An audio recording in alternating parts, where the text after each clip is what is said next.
Good morning and welcome to Sports Central, brought to you live and exclusive on Spectrum Television, all the way from the beautiful hills of Ipiakuren in Goton State of Kwabo. My name is Fonitina. Quite excited to be back on your screens this morning, a day that precedes when three African teams have booked their sport in the next round of the 2026 World Cup. Lots of conversations around the improvement, some would say, in the performance of African team at this particular year's World Cup. Also, some controversial statements were made by Bastian Schweinsteiger in the wake of Germany's 2-1 win against Cote d'Ivoire, and the coach of the Ivory Coast side had to respond yesterday. We'll take a look at these and even more on the flip side of the show. Also, in non-football side of it, we have 6 Nigerians, or let's say Nigerians, players of Nigerian heritage being picked at the NBA draft, the highest ever by the Nigerian side. We'll also look at other stories in athletics as well as Formula One this particular one. Remember, you can follow us on all social media handles. Head to Facebook, head to Twitter, now known as X, and also go to Instagram and hit the follow button at Spectrum TV Live. You can also check us out, most importantly, on YouTube, and make sure you hit the subscribe button. We'll take just a quick breather. We'll be right back to take this trending stories in the world of sport.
Now we'll start with basketball, where Nigeria produced its most significant showing at an NBA draft in recent memory on Thursday, with 6 players of Nigerian heritage selected at the 2026 edition, led by Okpara and Ugonna Oyento, who became only the second pair of Nigerian-born players to be drafted in the same year. The first-round picks set the tone early as Ebuka Okorie, Stanford University product with Nigerian ties, was selected 17th overall by the Oklahoma City Thunder, with his draft rights subsequently bound for the Detroit Pistons as part of a planned trade involving the Memphis Grizzlies. Zubi Ejiofor of St. John's University followed at 23rd overall, chosen by the Atlanta Hawks to complete a strong first-round showing for players of Nigerian heritage. In the second round, Okpara, who hails from Nigeria and started at the University of Tennessee, was picked 46th overall by the Orlando Magic. Ortega Owe, who holds Nigerian ties and started at the University of Kentucky, went 41st overall to the Miami Heat, with his rights headed to the Oklahoma City Thunder in a planned trade. Toby Lawal, a London-born forward of Nigerian descent who played his college basketball at Virginia Tech, was taken 40th overall by the Dallas Mavericks. Onyenso, who was born in Owerri and a product of NBA Academy Africa in Sali, Senegal, rounded off the Nigerian contingent as the 53rd pick, selected by the Houston Rockets, with his right set to move to the Detroit Pistons via the New York Knicks in a planned trade. More than 10 players from Africa, or with at least one African parent, was selected across the full draft, underlining the continent's growing influence on the global basketball pipeline. Now to athletics, where Nigerian high jumper Temitope Adesina has taken another major step towards collegiate athletics after being named amongst the 10 semi-finalists for the prestigious Bowman Award, the highest individual honor in U.S. collegiate track and field.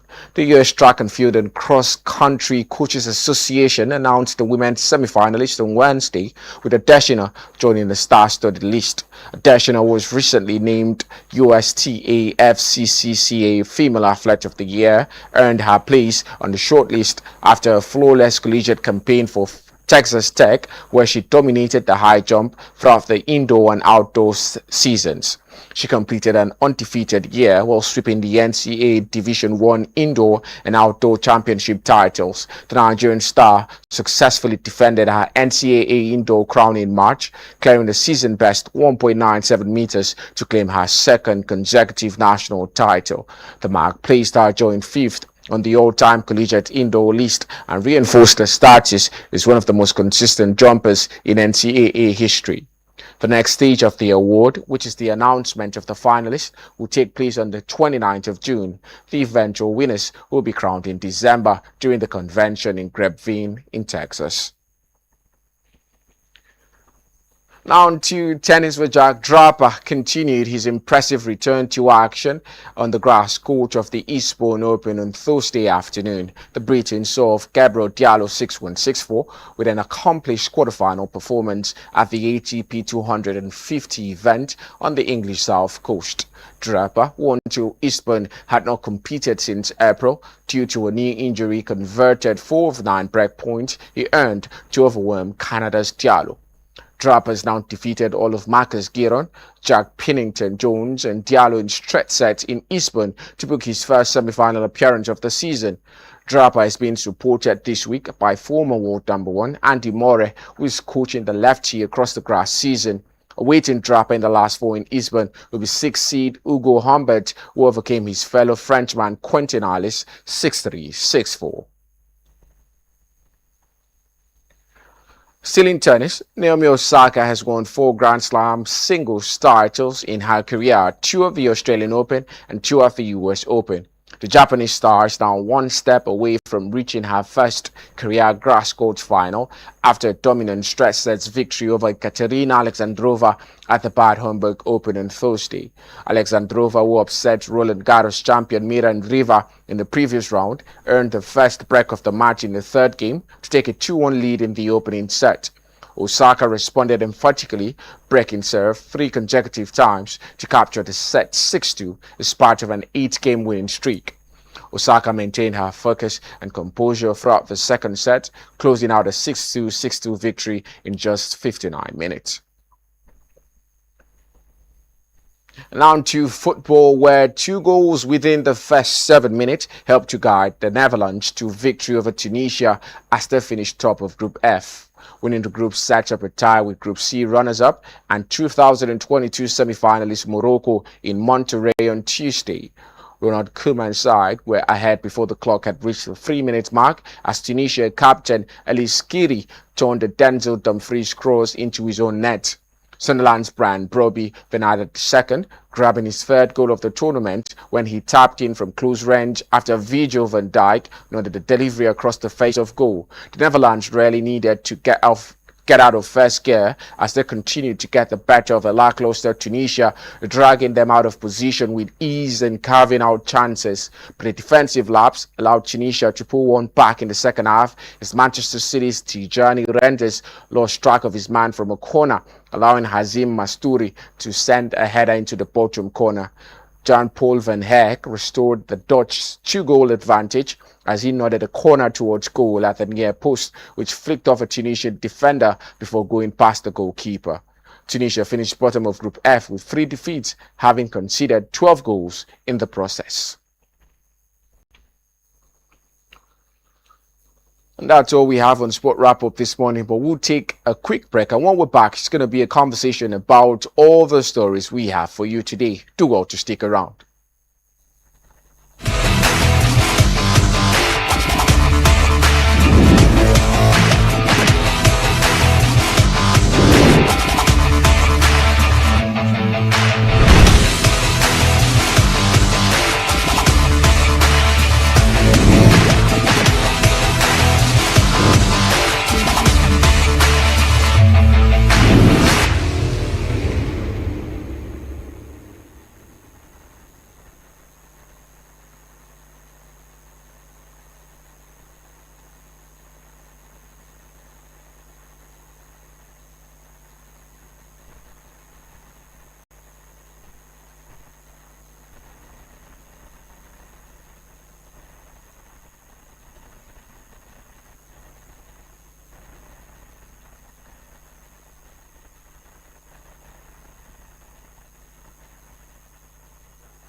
Broadening your horizon is what every living being not only genuinely desires, but heartily pursues and intentionally invests in. For in the gathering of men, only those whose minds are in tune with the dynamics of the past, present, and future innovations, inventions, politics, and governance are respected. We are Spectrum Television, and broadening your horizon is our obsession. Rescan your decoder now to connect Spectrum Television on the frequency 12589, symbol rate 26250. That is frequency 12589, symbol rate 26250. Polarization horizontal, and join our online community at spectrumtvlive.ng. For further inquiries, please call 0704 158 5642 or 0704 541 7707. Spectrum Television, broadening your horizon.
And what a day to be back talking about interesting stories in the world of sports at a Sports Central.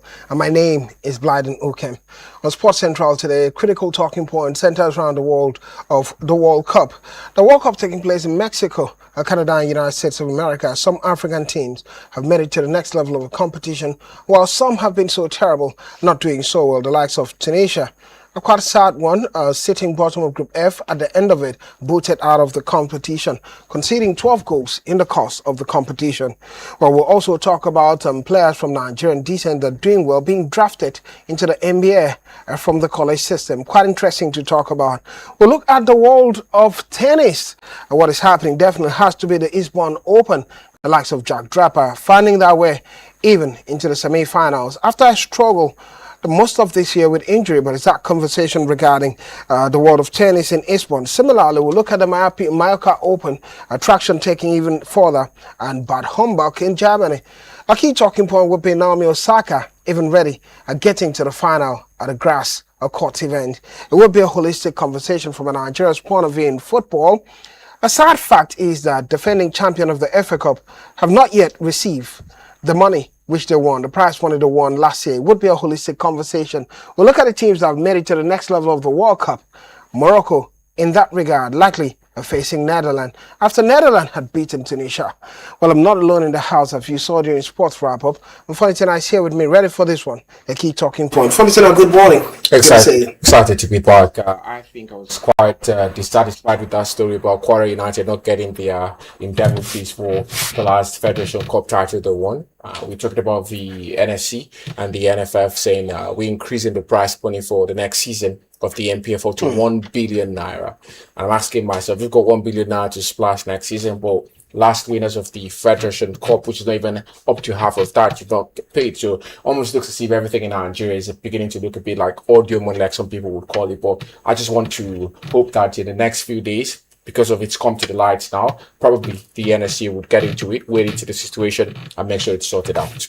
And make sure it's sorted out. It's that conversation from Funny quickly, looking at all these talking points and integrate them into a good perspective. And quickly, let's start from a main event. It would be athletics competition, and we're talking about the likes of Adeshina hitting so well and making a Barman Award semis in the United States of America. If you want to talk about it and ask of it, it would be about performances that a collegiate system, just like this one. Temitope Adeshina has taken to immortality. We're talking about being named among the 10 semi-finalists for the prestigious Obama Award, the highest individual honor in U.S. collegiate track and field system. Unfortunately, I don't know how you respond to this. Big superstar, one for the future, many would say, but performing quite heightened and being among the 10 semi-finalists for the prestigious award. Well, I think quite good for Temitope. She's been doing quite well for herself. We've talked about her this year already, I think, more times than I can count. So it's just that she's always been on the lips of many. She's doing quite well for herself, especially when you look at the collegiate system. She's one of the, high-flying Nigerians right there, making her name, resonate amongst many when it comes to athletics. And I'm just looking at, I'm tired of talking about Nigerians doing so well at the collegiate system. I want to start talking about Nigerians doing well at Olympics, at the World Championships and all of that, big competitions, because this award doesn't really count much. It's just basically, let's say they're giving awards for the best athletes in Nigerian university system. So it's basically nothing. But Nigeria's something for the future.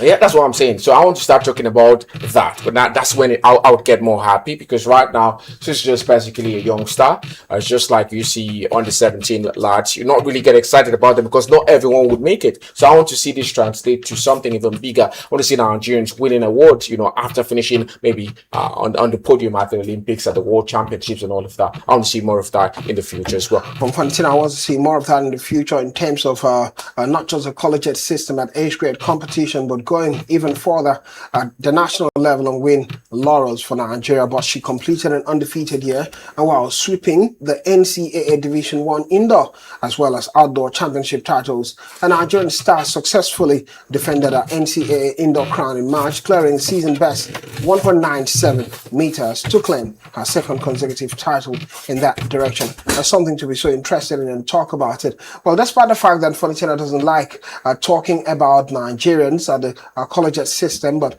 this one has to be still about Nigerians. Young Nigerians are being drafted, about 6 of them being drafted and earning pick at 2026 NBA drafts. And it's that talking point here. About 10 Africans have been drafted in that. Look at them all stacked up, big names in the nearest future to be in the NBA. So good to have them in that direction. And Nigeria produces most significant showing at NBA drafts in recent memory, as it happened on Thursday with 6 players of Nigerian heritage selected at the 2026 edition held at Barclays Center in Brooklyn, New York, led by Felix Opara and Ogonna Oyenso, are becoming only the second pair of Nigerian-born players to be drafted in the same year. Well, we're talking about the likes of Ebuka Okori of Stanford University, product of Nigerian ties, and 17 overall at Oklahoma City Thunder. A draft rights subsequently bound for the Detroit Pistons as a part of a planned trade involving the Memphis Grizzlies. I think that would be the biggest draft pick in that direction. Ebuka Okori, followed by the likes of Zubi Ejiofor of St. John's University, a 23rd overall chosen by the Atlanta Hawks to complete a second, rather strong first round showing for players of Nigerian heritage. There are other names the likes of Obara, Otega Owe also are being part of it. Tomi Lawal of London-born forward, Nigerian descent in that, and Oyenso, born in Owerri, a product of NBA Academy Africa in Sale. And more than 10 African players are drafted in, about more than 10 players from Africa also drafted in this regard. But it shows continuous strength of Africans in the NBA. Well, one man once said, if you see any aspect of life, any facet of life, you don't see an African in there, no, it's not productive. No, it's not maybe yielding positive results. Whenever an African was it an African or an Igbo man in there? I'm using an African now. So when you look at it now, I think Africans are beginning to look at the NBA, seeing how lucrative it is. It's the biggest sport in the United States. So when you look at, in fact, it's the biggest sport in America. So when you look at it, Canada, United States, it's the biggest sport there. So I'm very excited to see Africans trying to make them, and especially the Nigerians as well. When you're the 17th overall pick, that's really huge because there are over 50 picks and you're at number 17. It shows that you are really rated high. So it shows that these guys have got something really exciting to see. I was very excited to watch the NBA draft this particular year. I think it's the first time I've really, sat down to watch the NBA draft. Look at young players who are about to make their mark. That excitement. You can see the hunger in their faces. They know they want to make something quite huge for themselves. Last year we had what's his name now? Who played for? I've forgotten his name. I'm sorry for that. But previously it was Victor Wembanyama, number 1 draft pick. So when you look at it that way, players come through the collegiate system and maybe cut their teeth in the NBA. Not all of them is going to make it at the end of it. They might move to Europe later in life, but still very excited to see Nigerians doing so well at the 2026 NBA draft. Well, Nigerians are doing well at 2006 NBA draft, trying to get the name one is looking for, especially at Washington Wizards selected forward AJ. I'm talking about last year. I know AJ. Yeah, for this AJ year was this year's number 1 draft. Number 1 draft this year. Whiteside is going to the Wizards. Okay. People has an issue request for a trade already because he's really talented and he's going to the Wizards where they don't have. Well, the best player goes to the weakest team in the league. That's how it works. Well, just like Victor Wembanyama previously, you saw how Spurs were the weakest team, and the best player from the college system goes number 1 draft goes to the weakest team, and somehow to strengthen the weakest team and propensity. We've seen the difference with the Spurs this season. Yes, there were trade deals incorporated into it, but you can't doubt the impact of the number 1 pick being a part of it. Well, quickly, let's talk about the world of tennis and the direction that comes in the world of tennis, the excitement in it. First, it would be the Eastbourne Open, as the likes of Jack Draper had to find a balance marching into Eastbourne semi-finals in this. A question would be beating who and making the difference at the end of it. The Brits got a bet of Gabriel Diallo at 6-1, 6-4, continuing the accomplishment at the ATP 250 tour level event in the England's South Coast in that direction. Unfortunately, look at the Eastbourne competition for Jack Draper. He's been out since April due to knee injury, but returning with a dominant force. Some would say the Andy Murray, effect. He's going to coach the man throughout the grass court swing. And this is already the start of it, so he's doing quite well. I'm excited to see Jack Draper. Last season was very, very sad for him. I was sad as well. He alongside Taylor Fritz, did so well towards the, from the start of the year, the middle of the year, and that injury came in, had to rob him of the, ATP finals, and it was quite sad. And he's not really had that level of success he had last year, this year. In fact, his last game was in April 2026, and now returning in June. So I'm very excited to see what he's going to be able to do for himself. I just hope that Andy Murray can actually rub off the man quite properly, because I want to see Jack Draper back at the top of tennis. World number 4, that's his highest rank, and that was last year. If he can get back to that level, then Jack Draper would once again be a name to be feared when he gets on the court. But would you put his performance back to what's the man Andy Murray being in charge of him? Because you look at, he's been world number 4 before, decent tennis player, moving even further. Injury disrupted the process, but looking side by side, because it begins to sound, everyone is saying it's because of Andy Murray. A man is just recovering from injury and is starting to build again at a 250 tour level event. Well, at the start of this year, he's had a few competitions and didn't really do well. And now Andy Murray in the picture. Well, got injured in April. He's just returning. He's done well. Well, he's a good, well, not necessarily a good coach. I can't say what he's really done as a coach yet. Last time, and Novak said, you have to leave, bro. He's not really working out anyway. It was more of an exhibition that didn't work out at the end of it. But Jack Draper, good to see Jack Draper be back at the highest level. Many would say 250 tour level event, but it's something to really look forward to. Well, awaiting Jack Draper would be a solid competition even further, because we're looking at awaiting him in the last 4 would be a seed Hugo Humbert, who overcame his fellow French man, Quentin Harley's 6-3 and 6-4. You think Hugo can be a strong challenge for Jack Draper? Definitely going to be a strong challenge. I think so. But I think with the quality of Jack Draper, if he's at 100%, definitely he can get the better of Hugo Humbert. Well, we're going to see how that pans out even further for Jack Draper. A competition getting stiffer, getting even tougher moving forward. And now quickly, let's go to Mallorca, Spain, and see what the numbers are counting, how the numbers are counting for some of the superstars in that. Davidovich Fokina had to down Grigor Dimitrov, the Bulgarian international, and moving closer to Mallorca history. Assuming Mallorca opened the likes of Borges of seeds, the upset top seed, Daderi, in this one. Well, for let's x-ray the Mallorca Open in a bit before we talk about all the competition in the world of tennis. As some of the biggest superstars, we talk about one player for me that's been at the highest level, but not so successful in terms of accomplishment, in terms of effort, or would be Fokina for me. But they seem to be making history in Mallorca. Oh, definitely. I think most of these superstars, not everyone's going to win the big one. Just up till 2 months ago, what's his name now? World number 3 currently. Didn't win a Grand Slam in his career at 27. Alexander Zverev. When you look at it that way, not everyone's going to always win the big one. So competitions like this are for these kinds of players. The likes of Davidovich Fokina, the likes of Cerundolo, all of them, they've got competitions for them. So I'm quite excited to see him doing something for himself. Let's see how far he can go. I want him to win the Mallorca Open. It's going to really help his career. I'm destined for it. Yeah, let's see. You look at the other superstars apart from the US player Quinn, we're talking about Borges of Borges in that direction, and Marozan also being a part of it. So the next fixture for him would be one to talk about. We have Borges against Quinn, and we have Davidovich Fokina against Marozan. And so conflicting issues for some of them. I think he's destined to win it, apart from a possible upset from the likes of Borges, in that Borges had to upset the top. I see Dadare in this one. We switch here quickly and leave Mallorca, Spain, and where we're going to, it has to be Germany, Hamburg, in that direction. Muchova and Rose into a Bad Hamburg semi-final, a squabble. Not the biggest of them. We have some of these kind of competitions scattered around. As you said earlier, for some not so big names, average names are being part of it. And maybe time for destiny for some of them, the likes of Muchova. Exactly. Carolina Muchova, I will not say she's the top name, because I think she's earned her stripes as well. Not really. You're not really. Yeah, consistency has been her, the bane of her career. But I think she's earned that name to become top name. Would you really want to call her a top name? Because when you talk about top name in the women's game, I know. We're talking about the Zabalenkas, the Iga Swiatek's, the Ekaterina Alexandrova as well at a point. But I think Muchova has actually done enough. Yeah. She's done enough to at least get respect from people like us. I think she's done enough. But let's see what she's going to be able to do in this one. She's facing Gabriela Ruse now. Some would say Ruse has got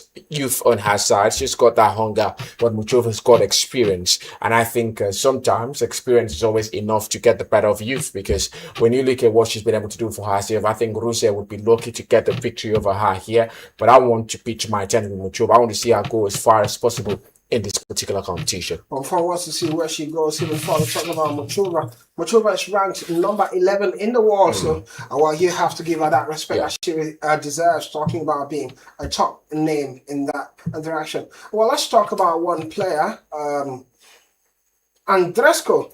Taking on Detour back to Wimbledon after winning qualifiers. It's been a conversation even further about before even talking about the likes of Andrescu. Still at the Bad Hamburg Open, it will be Naomi Osaka, one win from first grass court final after a Bad Hamburg victory. Dominant performance in straight set victory over Katrina Alexandrova in this particular competition, closing in 6-2, 6-2 victory in just 59 minutes. Remember, Naomi Osaka has won 4 Grand Slam titles in her career, 2 Australian Open and 2 US Open. Alexandrova had a beaten Roland Garros champion Mira Andreeva in the previous round, but Naomi Osaka absolutely fantastic against Alexandrova. A possibility of winning a grass court competition for the first time. A woman who's won 4 Grand Slams, I think she's got the pedigree, to get the better of any opponent she gets to face. It has to be the version of Naomi Osaka that turns up on the pitch. If it's a version that's quite 100% fit, then she's always going to be a difficult nut to crack for any opponent. So I would say Naomi Osaka has definitely got what it takes to go all out and win the Bad Hamburg Open. But let's just see which Naomi Osaka turns up to the court. That's just it. Well, Valentina Nassi's trusting Naomi Osaka even further. That's why getting to the semi-finals of it. And the big questions are being asked about the possibilities that joins the conversation the way it has to be. But it is what it is. Control being lost in there anyway. But basically what has to happen in that direction. And quickly, while we're talking about the world of tennis and the drama unfolding even further, the Hamburg Open will be Muchova Rose into semi-finals of squabble. And similar, we talk about Wimbledon qualifiers as Andrescu takes Detour back to Wimbledon after winning qualifiers. We'll have to dwell on it. We'll go on a quick break, and when we're back, it will be football stories all around the world. And in the world of football, we'll talk about the situation regarding the FA Cup winners in Nigeria, not receiving a 50 million naira prize money last year despite winning it. And now we're into the next final. A new finalist in a Nigerian FA Cup, and no prize money for the previous winners. It will be a holistic conversation when we're back from the break. Don't go anywhere. Football Talks continues even further.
Welcome back. It's your multiplicity of conversation, especially when the X-ray fine details around the World Cup. It's Sports Central, and my name is Blyden Ukem.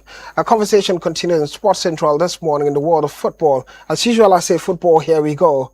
Still not alone for the tenor, still me for company. Utuba David gets to return next week, and not so strong, especially when it has to do with football teams. Got a knock in that regard. Well, the mark of becoming champions is that sometimes you get a knock and you go down, and the problem is don't stay down, you have to stand up. And Utuba will return on Monday.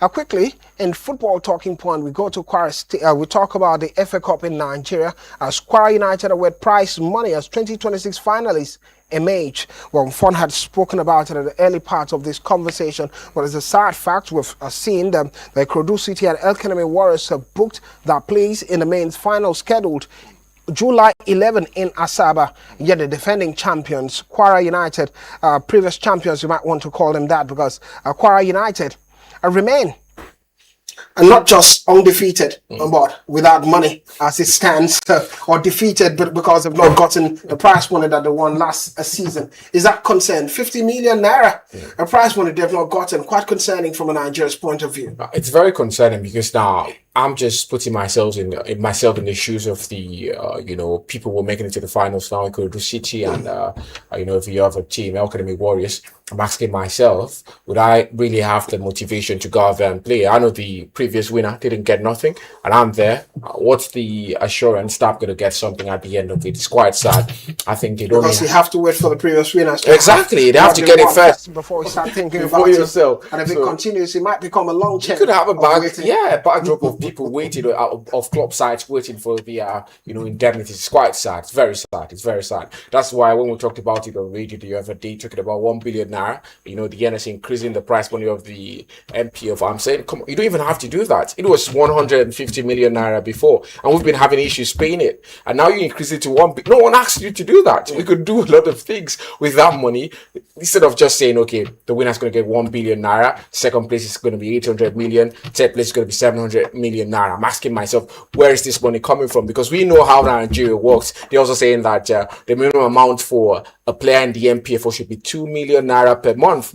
My question is, how are all of these things going to be met? Because with what we see right now in the Nigerian system, it's just very, very impossible. So it becomes laws that are being audio laws and cannot be exactly at the end of it. Because club sides won't be able to pay all the players a minimum of 2 million. Exactly. The least player in the squad is saying 2 million naira. So the question would be how they're making money and looking at the expenditures of club sides, but it doesn't take anything away from improving the welfare of staff in that direction, footballers in that direction in the country, because the demands are calling even further, and also talks about the possibilities of club sides doing the most they can to have best practices in our club sides, investing into the club sides and getting investors to support and sponsor this club side. It's going to be a conversation, but let's switch gear and talk about another interesting one. And this one has to do with football stakeholders, as Nigeria's football stakeholders have, according to the Nigerian Football Federation, they're saying remuneration standards apply to Super Eagles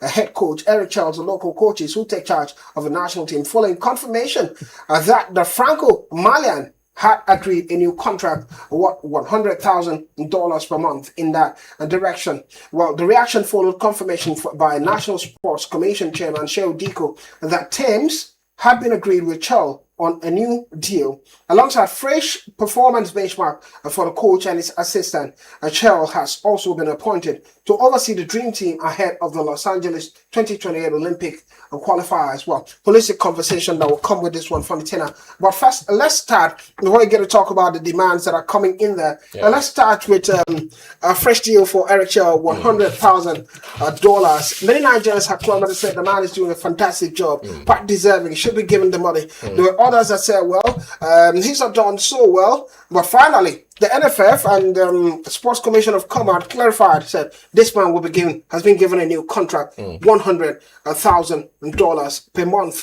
to be the coach of the Super Eagles of Nigeria. I know part of the conversation would be whether it's worth it, but it's not the main conversation. The other argument from stakeholders, which I think I fall in that direction, would be now, you are giving a Malian coach $100,000 a month to be the coach of the Super Eagles of Nigeria and show that preference. Before it was a white man, now a black African, which is good, no problem. But can you also take care of local coaches? Because we're having incidences, the local coaches come up and didn't even have a contract. At some point, Daniel Mokachi was supposed to be assistant coach to, I think, Finidi George at the time. He withdrew. Why? Because he wasn't given a contract. And he said, come on, I can't just be a coach by mouth. You have to give me a contract. Finidi George, based on plenty clamor from Nigerians, was paid $25,000. We're not even sure if he got all the money, but on paper it was at $25,000 per month.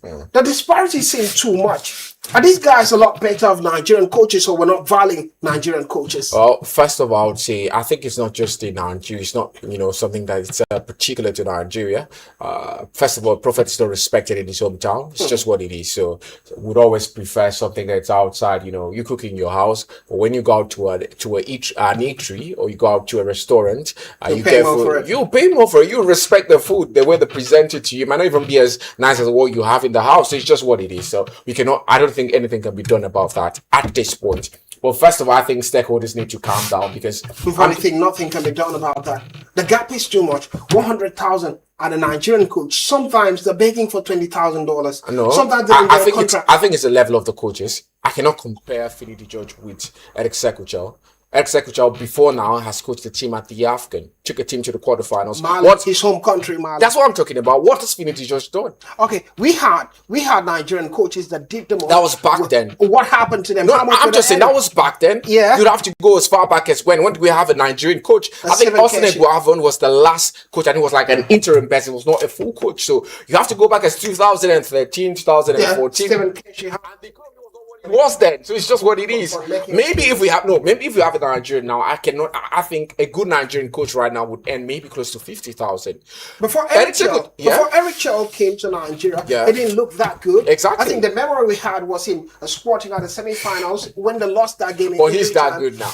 Now Nigeria's made him that good. Yeah, he's that good. Yeah, now. That's just what it is. But first of all, stakeholders need to understand. Just like you're doing something, you're in a particular capacity, doing your job and all of that, and then you ask for an increment in your wages and all of that, and they're telling you, okay, fine, we're gonna do that, but we're gonna add something extra to you. That's why he's earning $100,000. He's not earning $100,000 as the coach of the Super Eagles of Nigeria. He's as the coach of the Super Eagles and the dream team. Well, that has ended. I agree to the fact because we had Jose Pesero earning about 50. Yeah. I was struggling to increase to 80 at the time, met those demands, but he's performed well. Nigerians are saying give it to him, and the NFF has obliged. Exactly. A question now would be, if a Nigerian coach was performing just like Eric Chell, would you say the Nigerian coach should be paid just like Eric Chell? Well, they should perform first. The performance has to come first. But they have first. to also be patient with a Nigerian coach to perform.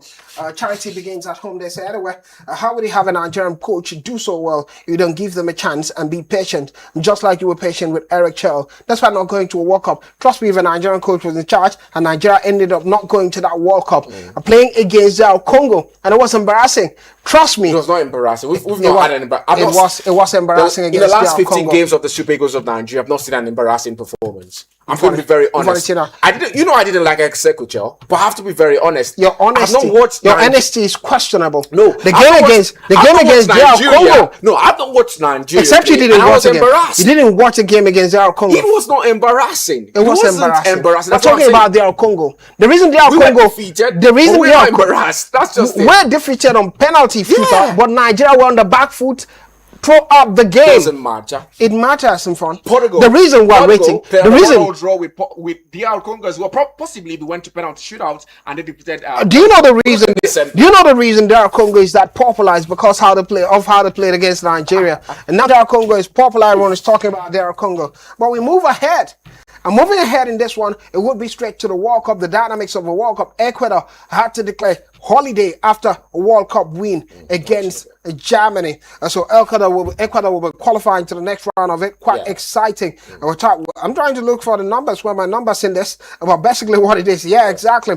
So we can look at the numbers and what's happened straight up. Ecuador are qualifying for the next round of the World Cup. Absolutely fantastic in that regard. Ecuador beating Germany 2-1. Games that took place yesterday. Previously, we talked about South Africa beating South Korea 1-0. Czech Republic being beaten by Mexico 3-0 yesterday. Cote d'Ivoire had beaten Curaçao, one country that has many names. Curaçao, and Curaçao. Every commentator comes in with a new name, but it makes sense anyway. The beauty of being a small island nation coming to the World Cup, that's what you get. Cote d'Ivoire beating them 2-0, and Ecuador winning Germany 2-1. Yeah. A slow start for Ecuador this World Cup, but finally getting a better of Germany in front. Well, I think this World Cup has made some teams, get to where they would never get to. I listened to an analyst, on BBC Sports. He was talking about the fact that we have 16 teams. But hold on, I never heard you quote Utama David. David. Now you're quoting BBC Sports. Well, I'm just saying. I listened to that, analysis. Is the Nigeria factor having an impact on you? No, let's just be real now. He said we have 16 teams who shouldn't be at this World Cup, and I agree with that. If this was 2020, we wouldn't have about 16 of these teams. They wouldn't make it here. So we have 16 teams who should be at home watching the World Cup. So when people are saying we have more goals scored at the group stage of this World Cup, we have this, we have that. Ecuador wouldn't make it to the next round of the competition if it was last World Cup. Why would you say so? Because they'll finish third. We don't have lucky losers making it to the next round of the competition. They finish third in their group. So when you look at it that way, it's quite historic for the nation. But and still, probably even teams that have qualified through the sequence, some of them might not have a finish second. If we had a closer group, a group of 8 instead of 12. That's what I'm saying. So That's what I'm saying. Tougher group. Exactly. Even teams that finish second in that So group, the World Cup, make it. so because the round of 32 comes in, it will be straight to the round of 16. Exactly. So it's showing that the World Cup is relatively easier than what it used to be for the likes of Ronaldinho and Zinedine Zidane. So when you compare players doing this at the World Cup, then maybe they are played then. It would have been more difficult for them. And probably the other argument would say the World Cup really begins now. First was preamble. The group stage was basically preamble. I think it's getting easier. The round of 32 gets tougher, and then you move to the next round. Okay. So these are more like preambles. So round of 16, that's where we know the big win. Sweden just made it to the next round of the competition. Trust me, they are very bad. I've watched Sweden all their games. Even the game where they defeated Tunisia, lapses at the back. That's how they score. I've never seen Sweden beat up from the back and score a goal. Sweden has never been very good at the World Cup. Sometimes they get to qualify to the next round. I know. Except you want beautiful football from Sweden. No. That's what you get from Sweden anyway. Well, all the games that took place in early hours of the morning, Netherlands got 3-1 Tunisia at home now, and Netherlands will be facing Morocco, not Mexico. We're talking about Japan 1, Sweden 1, and Turkey 3. United States of America losing against Turkey 2. The first win for Turkey at this World Cup. Because it was last kick of the game as well. Fantastic. They were about to draw as well. And that's the beauty of the World Cup anyway. And we're talking about Paraguay 0, Australia 0, and Norway plays France today, and Senegal get to play today. And so possibilities of a next fixture. But we'll go to the next round and the next round. A round of 32 fixtures. Give you a bit of it. Will be South Africa against Canada, and we're talking about Brazil against Japan. Germany awaits finishers of today. Netherlands play Morocco. Openings and on Mexico awaits that opening. So before we Brazil get to plays Japan as well. So let's talk Very about excited about Brazil, that game. Japan, Let's test the Africa, Brazilians. Canada, and Netherlands, Morocco. I'm very excited about the Brazil-Japan game because I feel, just like I've said a lot of times, people are taking me out of context. Yes, a good team, but they've not really been tested. So Japan would be not a big test, but it's going to be a step up from what they've played against. They played against Morocco. Yeah, and they couldn't do nothing. So let's see what they do. Let's see what happens. Fourth game of the World Cup now. South Africa, that guy. They should be playing against maybe France or Germany because they were so poor in the group stage. Well, funny, come on, don't be so bad with South Africa. I understand lots of Africans are not supporting South Africa. But look at this performance now. The last game of the group stage, they did so well, beating that opening South Korea. They didn't do so well. Now they play 35% possession of the ball in the game. I was not impressed still. But let's talk about Canada. I think it's going to be a fair game to them. But still, Canada are the host of the World Cup. So it's very surprising to you that isn't it surprising that Canada are favourite heading into this game? Another African team doesn't matter. If Nigeria played against Canada, I can assure you that Canada wouldn't be the favourite heading into this game. Exactly, that's what I'm saying. So it doesn't mean they're not a big team, they're not a good team as well. So that's just what it is. I'm not being biased. I'm not being biased with my opinions as a Nigerian. I'm just saying it as a fact. South Africa, they're not a good team. I'm saying it the way it is. South Africa are not good. They're not playing so well at this tournament, but it is what it is. So quickly, let's look at today's game before we get to switch all of this and talk about something else in the world of transfer. This game would have Norway face France, and we're talking about Senegal against Iraq. A slim chance for Senegal to make it to the next round of the competition. I see a little window in there, but they have Iraq to play, depending on the number of goals they score. Also, we're talking about French against Norway. I think that France against Norway game is a dead rubber game. First of all, Didier Deschamps is back in France already for the funeral of his mother. God rest her soul.